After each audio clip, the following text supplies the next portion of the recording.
ನಿರ್ದ್ವಂದ್ವೋ ನಿತ್ಯ ಸತ್ವಸ್ಥೋ ನಿರ್ಯೋಗಕ್ಷೇಮ ಆತ್ಮವ. ಇದು ಸೂತ್ರ ಕಣಪ್ಪ. ನೀನು ಯೋಗಿಯಾಗಬೇಕು ಅನ್ನತಕ್ಕಂಥದ್ದು ಕೃಷ್ಣನ ಅಪೇಕ್ಷೆ. ಅದನ್ನು ಬಹಳ ಬಾರಿ ಹೇಳಿದ್ದಾನೆ. ಈಗ ಯೋಗಿಯಾಗಬೇಕಾಗಿದ್ದರೆ ಈ ಗುಣಗಳ ಸಂಪರ್ಕ ಹೇಗೆ? ಸಾಧಾರಣವಾಗಿರತಕ್ಕಂಥವರಿಗೆ, ಯೋಗ್ಯರಾಗಿರತಕ್ಕಂಥವರಿಗೆ, ಒಳ್ಳೆಯವರಾಗಿರತಕ್ಕಂಥವರಿಗೆ, ಸಜ್ಜನರಾಗಿರತಕ್ಕಂಥವರಿಗೆ ಈ ದರ್ಶನ ಹೇಗೆ? ಎಲ್ಲಿ ಸತ್ವಗುಣ ಹೆಚ್ಚಿದೆಯೋ ನಾವು ಕಾಣುತ್ತೇವೆ. ತತ್ರ ಸತ್ವಂ, ಎಲ್ಲಿ ಸತ್ವಗುಣ ಅನ್ನತಕ್ಕಂಥದ್ದು ಪ್ರಕಾಶವಾಗಿದೆಯೋ, ಅಲ್ಲ ಮುಖ ನೋಡಿದ್ರೆ ಹೇಳ್ಬೋದು, ಬಣ್ಣ ಅಲ್ಲ ಪ್ರಧಾನವಾದದ್ದು. ಒಬ್ಬ ಮನುಷ್ಯ ನೋಡಿದ್ರೆ ಪರವಾಗಿಲ್ಲ, ಪ್ರಸನ್ನವಾಗಿದ್ದಾರೆ, ನಗುನಗುತ್ತಾ ಇದ್ದಾರೆ, ಕಪಟವಿಲ್ಲದೆ ಇದ್ದಾರೆ. ತತ್ರ ಸತ್ವಂ ಪ್ರವೃದ್ಧೇತು ಪ್ರಕಾಶಕಮನಾಮಯಂ. ಎಲ್ಲಿ ಇದು ಬರ್ತಾನೆ ಇಲ್ಲ ಗಾಡಿ, ಇದು ಯಾಕೆ ನಮ್ಮ ಕಂಡ್ರೆ ಇದಕ್ಕೆ ಬಹಳ ವಿರೋಧ ಆಗಿಲ್ಲ? ಪ್ರತಿ ದಿವಸ ನಾನು ಕೇಳಬೇಕು, ಸ್ವಲ್ಪ ಗಾಳಿ ಕೊಡಲ್ವ ಅಂತ. ಅದು ಸ್ಥಗಿತವಾಗಿ ಎಲ್ಲಿ ಸತ್ವಗುಣ ಅನ್ನತಕ್ಕಂಥದ್ದು ಹೆಚ್ಚು ಇದೆಯೋ ಆ ವ್ಯಕ್ತಿಯಲ್ಲಿ ಪ್ರಕಾಶಕಮನಾಮಯಂ, ಮುಖದಲ್ಲಿ ಕಾಂತಿ ಕಾಣುತ್ತೆ. ಹೇಳಬೇಕಾಗಿಲ್ಲ, ನೀವು ಆ ವ್ಯಕ್ತಿಯನ್ನು ನೋಡುತ್ತಿದ್ದಂತೆಯೇ ನಿಮಗೆ ಭಾಸ ಆಗುತ್ತೆ, ಈತ ದರ್ಶನೀಯ. ಆದರೆ ಆ ಸತ್ವಗುಣ ಜಾಸ್ತಿ ಇದ್ದವರಲ್ಲಿ ಸಮಸ್ಯೆ ಏನಾಗುತ್ತೆ ಅಂದ್ರೆ,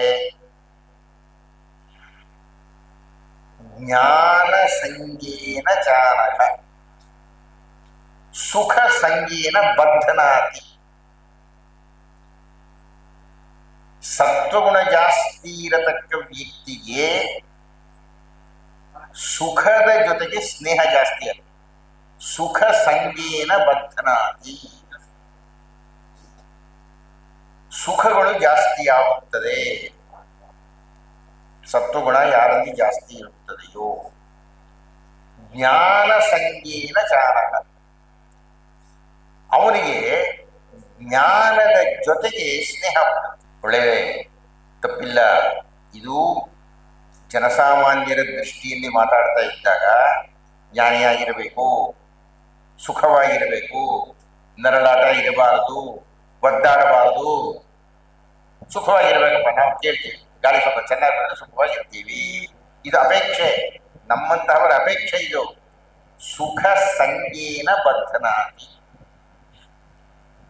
ಆದ್ರೆ ಇದ್ರ ಮಿತಿ ಏನಾಗ್ಬಿಡುತ್ತೆ ಅಂದ್ರೆ, ಅದು ಇಲ್ಲ ಇದ್ರೆ ಮಾತಾಡೋದಾಗ ನಾವು ಈ ಸುಖಕ್ಕೆ ಅಂಟಿಕೊಂಡಾಗ ಈ ತಪ್ಪಾಗಿದೆ. ಈ ಸುಖಕ್ಕೆ ನಾವು ಅಂಟಿಕೊಂಡಾಗ ಅದು ಇಲ್ಲದೆ ಹೋದರೆ, ಅದರ ಗೈರು ಹಾಜರಿಯಲ್ಲಿ ನಾನು ಸುಖವಾಗಿರೋಕ್ ಸಾಧ್ಯ ಇಲ್ಲ. ಯಾವಾಗ ನಾನು ಸುಖವಾಗಿರೋಕ್ ಸಾಧ್ಯ ಇಲ್ವೋ ಆವಾಗ ನಾನು ಮುಂಕಾಗಿರ್ತೀನಿ. ಯಾವಾಗ ಮುಂಕಾಗಿರ್ತೀನೋ ನನ್ನ ಮಾತು ಸುಪ್ರಸನ್ನವಾಗಿ ಇರೋದಿಲ್ಲ. ಹೀಗಾಗಿ ಸುಖ ಅನ್ನತಕ್ಕಂಥದ್ದು ಒಳ್ಳೆಯ ಲಕ್ಷಣವಾದರೂ ಅದರ ಜೊತೆಗೆ ನನ್ನ ಬಂಧನ ಆದಾಗ ನಾನು ಮಿತಿಯಾಗಿ. ಜ್ಞಾನ ಸಂಗೇನ, ಯಾವ ಸಾತ್ವಿಕರಾಗಿರ್ತಾರೆ ಅವರು ಜ್ಞಾನಾಧ್ಯಾಯಿಗಳಾಗಿರ್ತಾರೆ, ಜ್ಞಾನ ಸಂಗ್ರಹವನ್ನು ಮಾಡುತ್ತಾರೆ, ಜ್ಞಾನ ಪಿಪಾಸುವಾಗಿರುತ್ತಾರೆ, ಜ್ಞಾನಿಯಾಗಿರುತ್ತಾರೆ. ಆದರೆ ಸಾಮಾನ್ಯವಾಗಿ ಏನಾಗುತ್ತೆ, ನೀವು ಜ್ಞಾನಿಯಾಗುತ್ತಿದ್ದಂತೆಯೇ ನೀವು ಅಹಂಕಾರಿಯಾಗ್ತೀರಿ ಅಂತ. ಯಾವಾಗ ನೀವು ನಾನು ಜ್ಞಾನಿ ಅಂತ ಅಂದುಕೊಳ್ಳುತ್ತೀರೋ ಅದು ರಜಸ್ಸಿನ ಸ್ವಭಾವ. ಜ್ಞಾನ ಇರತಕ್ಕಂಥದ್ದು ಒಳ್ಳೆಯದು, ಜ್ಞಾನಿ ಆಗಬೇಕು. ಆದರೆ ಜ್ಞಾನಿಗೆ ಜ್ಞಾನ ಅನ್ನತಕ್ಕಂಥದ್ದು ತಲೆಗೆ ಹತ್ತಿದರೆ ಅವನು ಅಜ್ಞಾನಿಯಾಗುತ್ತಾನೆ. ಅದು ರಜಸ್ಸಿನ ಸ್ವಭಾವ ಆಗುತ್ತೆ. ಹೀಗಾಗಿ ಸತ್ವಗುಣವಾದರೂ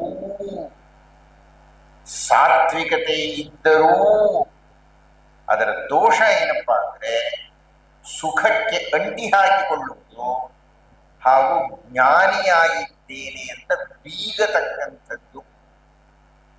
ಅದೆರಡು ದೋಷವೇ.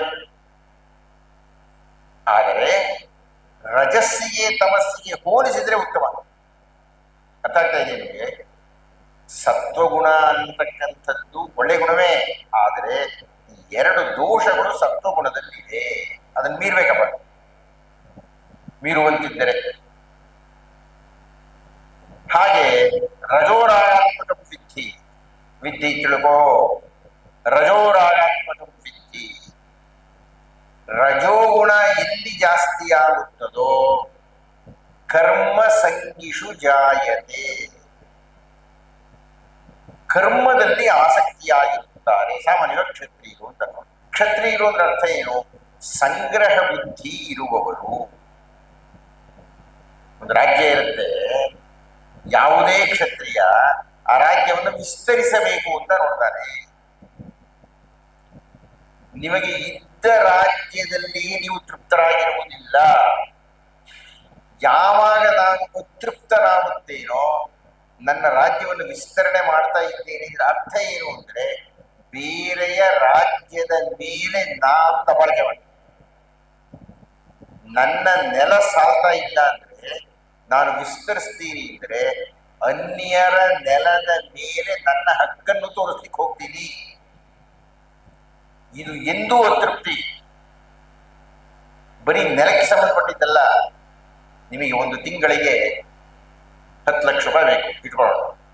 ಅದು ಅವರವರ ವೈಯಕ್ತಿಕ ನಿರ್ಣಯ ಆಗಬೇಕು. 1 ಲಕ್ಷ, 2 ಲಕ್ಷ, 10 ಲಕ್ಷ, 10,000 ಪ್ರಧಾನ.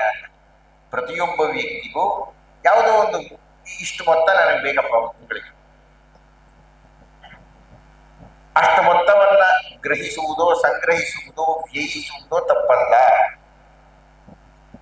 ನಿಮಗೆ ಒಂದು ತಿಂಗಳಿಗೆ 10 ಲಕ್ಷ ಬೇಕಾಗಿದ್ರೆ ನೀವು 20 ಲಕ್ಷ ಕೇಳ್ತೀರಿ, 30 ಲಕ್ಷ ಕೇಳಕ್ ಹೋಗ್ತೀರಿ. ಅದು ವಿಸ್ತರಣೆ. ಯಾವಾಗ ನಾವು ನಮ್ಮ ಜೀವನಕ್ಕೆ ಒಂದು ಮಿತಿಯನ್ನು ಹಾಕಿಕೊಳ್ಳುವುದಿಲ್ಲ, ನನಗಿಷ್ಟು ಬೇಕು ಅಷ್ಟೇ, ಅಷ್ಟರಲ್ಲಿ ನಾನು ತೃಪ್ತನಾಗಿದ್ದೇನೆ ಅಂತ ಅಂದುಕೊಳ್ಳದೆ ಹೋದರೆ, ನೀವು ವಿಸ್ತರಿಸುತ್ತಾ ಹೋದರೆ ನಿಮಗೆ ತೃಪ್ತಿ ಸಿಗೋದೇ ಇಲ್ಲ. ಹಾಗೇನಾಗುತ್ತೆ? ವಿಸ್ತರಿಸ್ತಾ ಹೋಗ್ತೀರಿ, ವಧೆ ತಿಂತೀರಿ. ಚರಿತ್ರೆ ಎಲ್ಲ ಹೇಳಿಬಿಟ್ಟಿದೆ ಅದನ್ನ. ಬೇಡಿ ಬ್ರಿಟಿಷರು ಒಂದು ಕಾಲದಲ್ಲಿ ಸೂರ್ಯ ಮುಳುಗದ ಸಾಮ್ರಾಜ್ಯ ಅಂತ ಕರೀತಾ ಇದ್ರು ಬ್ರಿಟಿಷರನ್ನ. ಇವತ್ತಿಲ್ಲ ಹಾಗೆ. ಒತ್ತರು ಭಾರತದಿಂದ ಓಡಿಸಿದ್ರು, ಅಮೆರಿಕದಿಂದ ಓಡಿಸಿದ್ರು. ಅಂದರೆ ನೀವು ಸಂಗ್ರಹದ ಹಿಂದೆ ಓಡುತ್ತಿದ್ದರೆ ಒಂದು ನಿಮಗೆ ತೃಪ್ತಿ, ಎರಡನೆಯದು ನಿಮಗೆ ಸೋಲು. ಯಾವುದೋ ಒಂದು ಕಾಲ ನಡೆಯಬಹುದು, ಒಂದಷ್ಟು ಕಾಲ ನೀವು ಬೆಳಿಬಹುದು, ಆದರೆ ಕೊನೆಯಲ್ಲಿ ನಮ್ಮ ಜೀವನ ನಿರ್ಣಯ ಆಗತಕ್ಕಂಥದ್ದೇ ಶಾಂತಿಯಲ್ಲಿ ಅಲ್ವೇ. ಎಲ್ಲ ದುಡ್ಡಿದೆ, ಆಡಿದೆ, ಕಾಡಿದೆ, ಎಲ್ಲ ಸರಿ, ಮನಸ್ಸಿಗೆ ಶಾಂತಿನೇ ಇದ್ರೆ ಕೋಟಿಗಳು ಕೋಟಿಗಳು ಕೋಟಿಗಳು ಇಟ್ಕೊಂಡಿರತಕ್ಕಂಥವ್ರನ್ನ ನಾನು ನೋಡಿದ್ದೇನೆ. ಮನೋರೋಗಿಗಳಾಗಿರೋರು ನೋಡಿದ್ದೇನೆ. ಕೋಟಿಗಳು ಕೋಟಿಗಳಿದೆ, ಊಟ ಸರಿಯಾಗಿ ಸಿಗ್ತಾ ಇಲ್ಲ. ಕೋಟಿಗಳು ಕೋಟಿಗಳಿದೆ, ಮಕ್ಕಳ ಮಾತು ಕೇಳೋದಿಲ್ಲ. ಬದುಕಿದ್ದೇನ್ ಪ್ರಯೋಜನ? ಮನಾಡ್ತಾರೆ ಬುದ್ಧಿತನದಲ್ಲಿ. ನೀವು ನಿಮಗೆ ಎಷ್ಟು ಸಂಪಾದನೆ ಮಾಡುವ ಶಕ್ತಿ ಇರಬಹುದು, ಆದರೆ ನೀವು ಅದಕ್ಕೆ ಒಂದು ಮಿತಿಯನ್ನು ಹಾಕಿಕೊಳ್ಳಬೇಕು. ನೀವು ಮಿತಿಯನ್ನು ಹಾಕಿಕೊಳ್ಳದೇ ಹೋದರೆ ನೀವು ಕ್ಷತ್ರಿಯರಾಗ್ತೀರಿ. ಆಗ ಎಲ್ಲೆಲ್ಲಿ ಕ್ಷಾತ್ರ ಬುದ್ಧಿ ಇರುತ್ತದೋ ಅಲ್ಲಿ ಎಂದಿಗೂ ತೃಪ್ತಿ ಇರುವುದಿಲ್ಲ. ಅದು ಅತೃಪ್ತವೇ. ಕರ್ಮ ಸಂಗಿಷು ಜಾಯತೆ. ಕೆಲಸ ಕೆಲಸ ಕೆಲಸ ಕೆಲಸ ಕೆಲಸ. ನೀವು ಬದುಕಲಿಕ್ಕೆ ಹಣ ಬೇಕು, ಸುಖವಾಗಿರೋದಕ್ಕೆ ಒಳ್ಳೆ ಹಣ ಬೇಕು. ಆದರೆ ನೀವು ಹಣದ ಹಿಂದೆ ಹೋಗುತ್ತಿದ್ದರೆ, ₹1,00,000 ಸಂಪಾದನೆ ಮಾಡೋದಕ್ಕೆ ಮಾಡಿ, ಇಲ್ಲಪ್ಪ 2 ಲಕ್ಷ ಬೇಕು ಸಂಪಾದನೆ ಮಾಡಿ, 10 ಲಕ್ಷ ಬೇಕು ಅಂತ ಅನ್ಕೊಳ್ತೀರಿ ಅಂತ ಇಟ್ಕೊಳ್ಳಿ. ಅವಾಗ ಏನ್ ಮಾಡ್ತೀರಿ ನೀವು? ಹೆಚ್ಚು ಹೆಚ್ಚು ಕೆಲಸಗಳನ್ನು ಮಾಡುತ್ತೀರಿ. ಕರ್ಮ ಸಂಗಿಷು ಜಾಯತೆ. ಹೆಚ್ಚು ಹೆಚ್ಚು ಹಣ ಹೆಚ್ಚು ಬೇಕು ಅಂದ್ರೆ ಹೆಚ್ಚು ಕೆಲಸ ಮಾಡಬೇಕು. ಹೆಚ್ಚು ಕೆಲಸ ಮಾಡ್ತಾ ಇದ್ದಾಗ ನಿಮ್ಮ ಹೆಚ್ಚು ಕಾಲ ಕೆಲಸ ಮಾಡುವುದರಲ್ಲಿ ವಿನಿಯೋಗ ಆಗುತ್ತೆ. ಕೆಲಸ ಕೆಲಸ ಕೆಲಸ ಕೆಲಸ ಕೆಲಸ ಕೆಲಸ, ಸಂಪಾದನೆ ಸಂಪಾದನೆ ಸಂಪಾದನೆ ಸಂಪಾದನೆ. ಸಂಪಾದನೆ ಮಾಡುವುದು ಜೀವನವನ್ನು ಅನುಭವಿಸಲಿಕ್ಕೆ. ಆದರೆ ನೀವು ಸಂಪಾದನೆ ಮಾಡುವುದರಲ್ಲಿಯೇ ಕಾಲವನ್ನೆಲ್ಲ ಕಳೆದು ಬಿಟ್ರೆ ಅನುಭವಿಸೋದು ಯಾವಾಗ? ಅರ್ಥ ಆಗ್ತಾ ಇದೆಯಾ? ಯಾವಾಗ ರಜಸ್ಸು ಜಾಸ್ತಿ ಆಗುತ್ತದೋ ಕರ್ಮ ಸಂಗಿಷು ಜಾಯತೆ. ಕೆಲಸ ಕೆಲಸ ಕೆಲಸ ಕೆಲಸ ಕೆಲಸ ಕೆಲಸ ಕೆಲಸ ಕೆಲಸ 336 ಕೆಲಸ, ಅನುಭವಿಸ ಮಾತ್ರ ಇಲ್ಲ. ಹಣವನ್ನು ಕೂಡಿಡ್ತೀರಿ ಕೂಡಿಡ್ತೀರಿ ಕೂಡಿಡ್ತೀರಿ, ಸತ್ತ ಹೋಗ್ತೀನಿ, ಮಗ ಓಡಾಯಿಸ್ತೀರಿ, ನೀವು ಅನುಭವಿಸೋದೇ ಇಲ್ಲ. ಹಣವನ್ನು ಸಂಗ್ರಹಿಸುವುದು, ಹಣವನ್ನು ಉಪಯೋಗಿಸುವುದಕ್ಕೆ. ಇಲ್ಲಿ ಹಣದ ಪ್ರಯೋಜನ ಇತ್ತು ನಿಮ್ಮ ಹತ್ರ. ಹ್ಯಾಂಗ ಉಪಯೋಗಿಸೋದು ಅಂತ ಅವರವರ ಬಿಟ್ಟಿದ್ದು. ತೀರ್ಥಯಾತ್ರೆ ಮಾಡ್ತೀರಾ, ಹೆಣ್ಣು ಕುಡಿತಾ ಕೂತ್ಕೊಳ್ತೀರಾ, ಹಾಲು ಕುಡಿತೀರಾ, ಇಂಥ ಸಭೆ ನಡೆಸ್ತೀರಾ, ಯಾವ್ದಕ್ಕಾದ್ರೂ ದೇವಸ್ಥಾನ ಕಡೆ ದುಡ್ಡು ಕೊಡ್ತೀರಾ, ಅಥವಾ ಯಾವ್ದಾದ್ರು ಸಂಗೀತ ಕಾರ್ಯಕ್ರಮ ಏರ್ಪಡಿಸ್ತೀರಾ, ಅದು ಅವರವರ ವೈಯಕ್ತಿಕ. ಆದರೆ ನೀವು ಹಣವನ್ನು ಸಂಪಾದನೆ ಮಾಡಿದ್ರೆ ಅದನ್ನು ವಿನಿಯೋಗ ಮಾಡಬೇಕು. ಹಣ ಸಂಪಾದನೆ ಮಾಡಿದ್ದೀರಿ ಅಂತೇಳಿ ಅದನ್ನು ಅನುಭವಿಸಬೇಕಲ್ಲ. ಇದು ಸುಮ್ಮನೆ ಸಂಪಾದನೆ ಮಾಡಿ ಪ್ರಯೋಜನ ಏನು? ಅದನ್ನು ಅನುಭವಿಸಬೇಕಾಗಿದ್ದರೆ ಕಾಲ. ನಿಮ್ಮ ಕಾಲವೆಲ್ಲ ರಜಸ್ಸಿನಲ್ಲಿಯೇ, ಕರ್ಮದಲ್ಲಿಯೇ, ಸಂಪಾದನೆಯಲ್ಲಿಯೇ ವಿನಿಯೋಗವಾಗಿ ಬಿಟ್ಟರೆ ಅನುಭವಿಸುವುದು ಯಾವಾಗ? 85 ವರ್ಷಗಳಾದರೂ ಮನೆಯ ಬೀಗದ ಕೈಯಿನ ಸೊಂಟದಲ್ಲೇ ಸಿಕ್ಕಾಕೊಂಡಿದ್ರೆ ಮಗನ ಗತಿ ಏನು? ಅವನು ಮನೆ ಯಜಮಾನ ಆಗೋದು ಯಾವಾಗ? ನಿಮಗೆ ತೃಪ್ತಿ ಸಿಗೋದು ಯಾವಾಗ? ಇನ್ನು 3ನೇದು ತಮಸ್ಸಿ, ತಾಮಸ. ತದ್ವಿರುದ್ಧ ರಜಸ್ಸಿ, ನಿದ್ದೆ ಹೋಗುವುದು. ಪ್ರಮಾದಾಲಸ್ಯ ನಿದ್ರಾಪಿ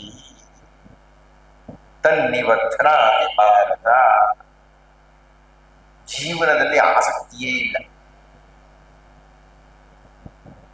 ಸ್ವಲ್ಪ ಎದ್ದು ಕೂತ್ಕೊಳ್ಳ, ₹100 ಕೊಡ್ತೀನಿ ಅಂದ್ರೆ ₹100 ಜೇಬಿನಲ್ಲಿ ಎದ್ದು ಕೂತ್ಕೊಳ್ತೀನಿ ಅಂತ, ₹100 ತಗೋಬೇಕು ಅಂತ ಆಸೆ.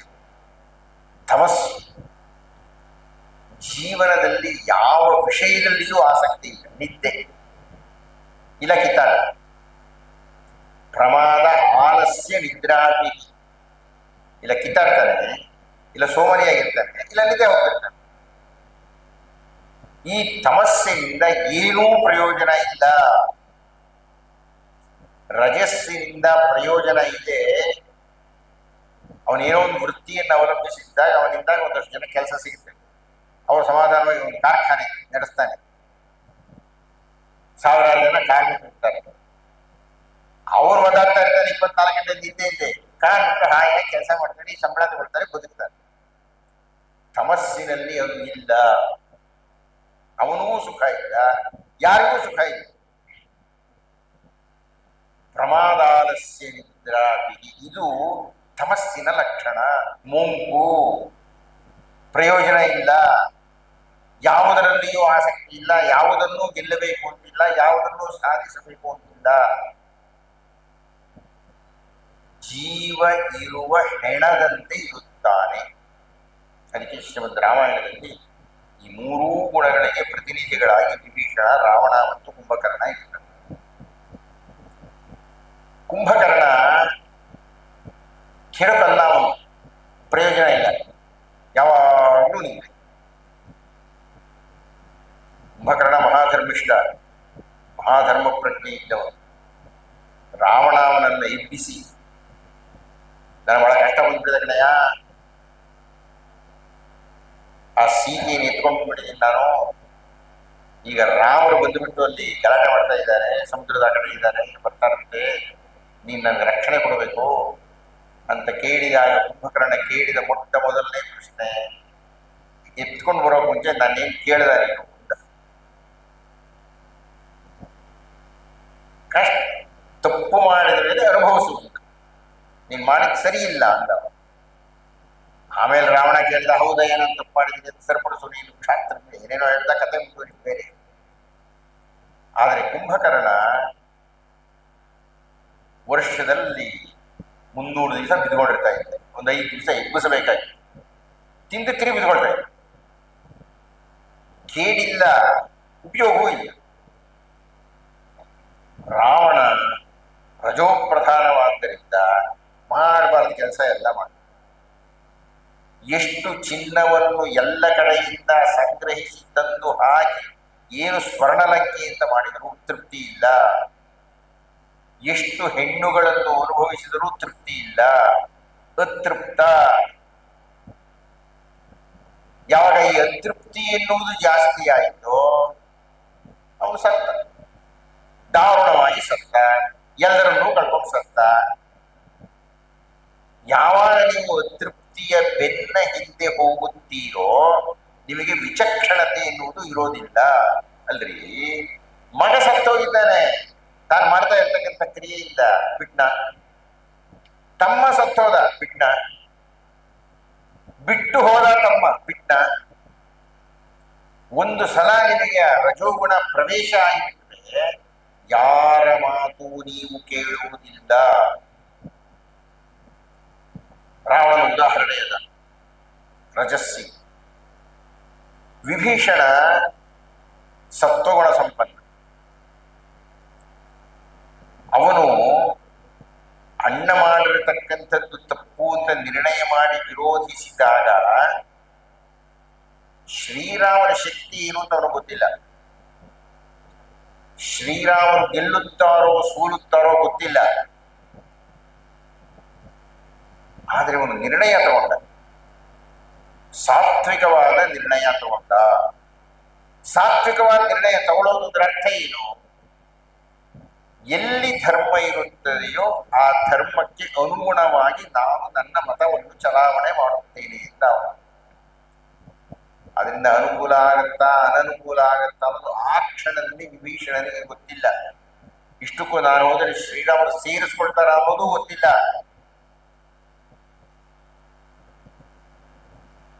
ಆದರೆ ಅವನಲ್ಲಿ ಸತ್ವಗುಣ ಇದ್ದದ್ದರಿಂದ ಅವನು ನಿರ್ಣಯಿಸಿದ, ನಾನು ಅಧರ್ಮಕ್ಕೆ ವಿರುದ್ಧವಾಗಿರುತ್ತೇನೆ, ಧರ್ಮದ ಪರವಾಗಿರುತ್ತೇನೆ. ಧರ್ಮದ ಪರವಾಗಿ ಯಾರೇ ಇದ್ದರೂ ಪ್ರಾರಂಭದಲ್ಲಿ ಅವರಿಗೆ ತೊಂದರೆ. ಅವನು ಧರ್ಮರಾಯ ಆಗಿರಲಿ, ಶ್ರೀರಾಮರಾಗಿರ್ಲಿ, ವಿಭೀಷಣ ಯಾರೇ ಆಗಿರಲಿ, ನೀವು ಧಾರ್ಮಿಕರಾಗಿರುತ್ತೀರಿ ಎಂದರೆ ನಿಮಗೆ ತೊಂದರೆ. ಶ್ರೀರಾಮರು ಪಟ್ಟಕ್ಕೆ ಸಿದ್ಧರಾದಂಥ ಶ್ರೀರಾಮರು ತಂದೆಯನ್ನು ನೋಡಲಿಕ್ಕೆ ಬಂದಾಗ ತಾಯಿ ಹೇಳಿದ್ಲು, ಅಪ್ಪ ಹೇಳಿಲ್ಲ, ತಾಯಿ ಹೇಳಿದ್ಲು ಕೈಗೆ, ನೀನು ಅಡವಿಗೆ ಹೋಗ್ಬೇಕಯ್ಯ ಅಂತ. ಏವ ವಸ್ತು ಗಮಿಷ್ಯಾಮಿ, ಆಗೋದು ನಾನು ಹೋಗ್ತೀನಿ ಅಂತ ಹೇಳ್ಬಿಟ್ಟು ವಾಪಸ್ ಬಂದ ಮೇಲೆ ಲಕ್ಷ್ಮಣ ತರಡೆ ತಗೊಂಡ. ಕಥಂ ಏಷದಿವಾಶ್ರಿತ್ಯ ಹೇತುಂ ವಾ ಪುರುಷರ್ಷಭ ದಾತುಮಿಚ್ಛತಿ ಕೈಕೇಯ್ಯೈ ರಾಜ್ಯಂ ಸ್ಥಿತಮಿದಂ ತವ. ನೋಡಯ್ಯ, ಕಾನೂನುಬದ್ಧವಾಗಿ ನಾನು ಹೇಳ್ತಾ ಇದ್ದೆ, ನರೋಚತೆ ಮಮ ಏತತ್ತಾನೇಂದ್ರಾಗಮೋವನಂ. ದೊಡಮ ನರೋಚತೆ, ನನಗೆ ಇಷ್ಟ ಆಗ್ತಾ ಇಲ್ಲ, ನಾನು ಒಪ್ಕೊಳ್ತಾ ಇಲ್ಲ. ಇಲ್ಲಿ ಶ್ರೀರಾಮರ ಕಾಡಿಗೆ ಹೋಗ್ತಕ್ಕಂಥದ್ದನ್ನ ನಾನು ಒಪ್ಕೊಳ್ತಾ ಇಲ್ಲ. ಯಾಕೆ ಒಪ್ಕೊಳ್ತಾ ಇಲ್ಲ ಅಂದರೆ, ನಾಸ್ಯಾಪರಾಧಂ ಪಶ್ಯಾಮಿ ನಾಪಿ ದೋಷಂ ತಥಾವಿಧಂ. ನಮ್ಮ ಅಣ್ಣ ಅಪರಾಧ ಮಾಡಿರುವುದನ್ನು ನಾನು ನೋಡಿಲ್ಲ, ಅವನು ತಪ್ಪು ಮಾಡಿಲ್ಲ. ನಮ್ಮ ಅಪ್ಪನ ತಲೆಗೆಟ್ಟ ಹೋಗ್ಬಿಟ್ಟಿದೆ ಅಷ್ಟೇ. ಸ್ತ್ರೀಯ ವಾಕ್ಯ ವಶಂ ಗತಃ. ಕೈಗೆ ಮಾತು ಕೇಳಿ ವಶನಾಗಿ ಈ ಮಾತನ್ನು ಹೇಳಿದ್ದಾನೆ. ಹೇಳಿಲ್ಲ, ಹೇಳಿದ್ದಾನೆ ಅಂತ ಕೈಗೆ ಹೇಳಿದ್ದ, ಅವನು ಸುಮ್ಮನೆ ಇದ್ದ. ಆದ್ರಿಂದ ದಶರಥ ಹೇಳಿದ್ದಾನೆ ಅಂತ ಆಯ್ತು. ಮಯಾ ಪಾರ್ಶ್ವೇ ಸಧನುಷಾದವ ಗುಪ್ತಸ್ಯ ರಾಘವ. ಲಕ್ಷ್ಮಣಂದು ಕ್ಷಾತ್ರ, ಶ್ರೀರಾಮನದು ಬ್ರಾಹ್ಮಣ. ದೊಡ್ಡ ಪ್ರಕರಣ, ಬಹಳ ದೊಡ್ಡ ಸಂಭಾಷಣೆ, ಚೆನ್ನಾಗಿ ನಡೀತಿದೆ. ಕೊನೆಯಲ್ಲಿ ಲಕ್ಷ್ಮಣ ಕೇಳಿದ, ಆಯ್ತು ಹೇಳಬಹುದು, ನೀನು ಕಾಡಿಗೆ ಹೋಗ್ತೀನಿ ಅಂತ ಹೇಳ್ತಾ ಇದ್ದೀನಿ. ವಸಿಷ್ಠರು ನಿನ್ನ ಪರವಾಗಿದ್ದಾರೆ, ವಾಮದೇವರು ನಿನ್ನ ಪರವಾಗಿದ್ದಾರೆ, ಸುಮಂತ್ರ ನಿನ್ನ ಪರವಾಗಿದ್ದಾರೆ, ಕೌಸಲ್ಯ ನಿನ್ನ ಪರವಾಗಿದ್ದಾರೆ, ದಶರಥರು ನಿನ್ನ ಪರವಾಗಿದ್ದಾರೆ, ನಾನು ನಿನ್ನ ಪರವಾಗಿದ್ದೇನೆ, ಜನರೆಲ್ಲರೂ ನಿನ್ನ ಪರವಾಗಿದ್ದಾರೆ. ಯಾರೋ ಒಬ್ಬ ಕೈಗೆ ಅಥವಾ ಮಂಥರ, ಇವರಿಬ್ಬರು ನಿನ್ನ ವಿರುದ್ಧವಾಗಿದ್ದಾರೆ. 100ಕ್ಕೆ 98 ಮಂದಿ ನಾವು ನಿನ್ನ ಪರವಾಗಿದ್ದಾಗ ಇನ್ನು 2 ಮಂದಿ ಏನ್ರಿ? ಆದ್ದರಿಂದ ಕಾನೂನುಬದ್ಧವಾಗಿ ನೀನು ಅಡವಿಗೆ ಹೋಗುವುದು ಸಲ್ಲ. ಆದರೂ ಹೇತುಂಬಾ ಪುರುಷ, ನೀನು ಹೇಳ್ತಾ ಇದೀಯ ಅಂತ ನಾನು ಕೇಳ್ತಾ ಇದ್ದೇನೆ. ಇದೊಂದು ಕಾರಣ. ನೀನು ಕಾಡಿಗೆ ಹೋಗುವುದು ಸರಿ ಅನ್ನುವುದಕ್ಕೆ ನನ್ನನ್ನು ಒಪ್ಪಿಸು. ನೀನು ಕಾಡಿಗೆ ಹೋಗಕೂಡುದು ಅನ್ನೋದಕ್ಕೆ ಕಾನೂನುಬದ್ಧವಾದ ಕಾರಣಗಳಿಂದೆಲ್ಲ ನಾನು ಕೊಟ್ಟಿದ್ದೇನೆ. ಸುಮಾರು ಕಾರಣ ಕೊಡ್ತಾನೆ. ಯಾವ ಕಾರಣದಿಂದ ನೀನು ಹೋಗ್ತೀಯ ಹೇಳಿ? ಹಾಗೆ ಶ್ರೀರಾಮ ನಾನು ಹೋಗುವುದಕ್ಕೆ ಕಾರಣ ಒಂದೇ. ಲೋಕೋ ಹಿ ಪರಮೋ ಧರ್ಮ, ಧರ್ಮೇ ಸತ್ಯಂ ಪ್ರತಿಷ್ಠಿತಂ, ಧರ್ಮ ಸಂಶ್ರಿತಮೇತಚ್ಚ ಪಿತುರ್ವಚನಮುತ್ತಮಂ. ನೋಡಪ್ಪ ಲಕ್ಷ್ಮಣ, ನೀನು ಕಾನೂನಿನ ಮಾತಾಡ್ತಾ ಇದ್ದೀಯ. ಎಷ್ಟು ಜನ ನಿನಗೆ ಮತಗಳನ್ನು ಹಾಕಿದ್ದಾರೆ ಅಂತ ಚರ್ಚೆ ಮಾಡ್ತಾ ಇದ್ದೀಯ. ನಾನು ಆ ಕಡೆ ಗಮನ ಕೊಡ್ತಾ ಇಲ್ಲ. ಲೋಕೋ ಹಿ ಪರಮೋ ಧರ್ಮ, ಲೋಕದಲ್ಲಿ ಅತ್ಯಂತ ಶ್ರೇಷ್ಠವಾದದ್ದು, ಪರಮವಾದದ್ದು, ಕೇಚರದಲ್ಲಿರ್ತಕ್ಕಂಥದ್ದು ಧರ್ಮ. ಧರ್ಮೇ ಸತ್ಯಂ ಪ್ರತಿಷ್ಠಿತಂ, ಧರ್ಮದಲ್ಲಿ ಸತ್ಯ ಅನ್ನುವುದಿದೆ. ಧರ್ಮ ಸಂಶ್ರಿತಮೇ ತಚ್ಚಾಪಿತುರ್ವಚನ ಉತ್ತಮ, ನಮ್ಮಪ್ಪನ ಮಾತು ಕೇಳಬೇಕು ಅಂತ ವೇದ ಹೇಳಿದೆ. ಮಾತೃದೇವೋ ಭವ ಪಿತೃದೇವೋ ಭವ ಅಂತ ಹೇಳಿ ಆಯಿತು. ನಾನು ಘಟಿಕೋತ್ಸವದಲ್ಲಿ ಪ್ರಮಾಣ ಮಾಡಿದ್ದೇನೆ. ನಮ್ಮ ಅಪ್ಪನ ಮಾತು ಕೇಳಬೇಕು ಅಂತ ನಾನು ಮಾತು ಕೊಟ್ಟ ಮೇಲೆ, ಅದು ಇವತ್ತಿಗೂ ಇದೆ. ನಮ್ಮ ಬೆಂಗಳೂರು ವಿಶ್ವವಿದ್ಯಾನಿಲಯದಲ್ಲಿ ಪದವಿ ಪ್ರದಾನ ಮಾಡಿದಾಗ ಈ ಶಿಕ್ಷಾವಲ್ಲಿಯ ಈ ಮಾತುಗಳನ್ನು ಹೇಳ್ತಾರೆ. ವೇದ ಮನುಜಾಚಾರ್ಯೋ ದೇವಾಸನ ಮನುಷಾಸ್ತಿ ಸತ್ಯಂ ವದ ಇತ್ಯಾದಿ ಎಲ್ಲ ಹೇಳ್ತಾರೆ. ಮಾತು ಕೊಟ್ಟಿದ್ದೇನೆ. ನಮ್ಮ ತಂದೆ 2 ಭಾಗ ಇದೆ. ಒಂದು,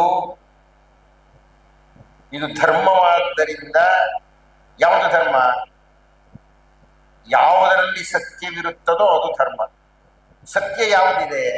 ನಮ್ಮಪ್ಪ ಮಾತು ಕೊಟ್ಟಿದ್ದಾನೆ ನಮ್ಮಮ್ಮನಿಗೆ. 2ನೇದಾಗಿ, ನಾನೂ ಮಾತು ಕೊಟ್ಟಿದ್ದೇನೆ, ನಮ್ಮಪ್ಪನ ಮಾತನ್ನು ನಡೆಸುತ್ತೇನೆ ಅಂತ. ನಮ್ಮಪ್ಪ ಬಹಳ ಅದ್ಭುತವಾದ ಮಾತುಗಳು ಶ್ರೀರಾಮದೆಲ್ಲ. ರಾಮೋ ದ್ವಿರ್ನಾಭಾಷತೆ ಅಂತ ಹೇಳ್ತಾರೆ ಅವರು. ಶ್ರೀರಾಮರ ಮಾತು ಏನಪ್ಪಾ ಅಂದ್ರೆ ದ್ವಿರ್ನಾಭಾಷತೆ, ಅಭಿಭಾಷತೆ ಇಲ್ಲ. ರಾಮರ ಬಾಯಿನಲ್ಲಿ ಒಂದು ಮಾತು ಬಂತು ಅಂದ್ರೆ ಅದು 2 ಇಲ್ಲ, ಅದೊಂದೇ. ದ್ವಿರ್ನಾಭ ಇಲ್ಲ, ಏಕನಾಭ, ಒಂದೇ ಮಾತು. ನಾನು ನಮ್ಮ ಅಪ್ಪನ ಮಾತಿಗೆ ಬೆಲೆ ಕೊಡುತ್ತೇನೆ, ನಮ್ಮ ಅಪ್ಪನ ಮಾತನ್ನು ನಡೆಸುತ್ತೇನೆ ಅಂತ ಎಂದೋ ಪ್ರತಿಜ್ಞೆ ಮಾಡಿದ್ದೇನೆ ಘಟಿಕೋತ್ಸವದಲ್ಲಿ.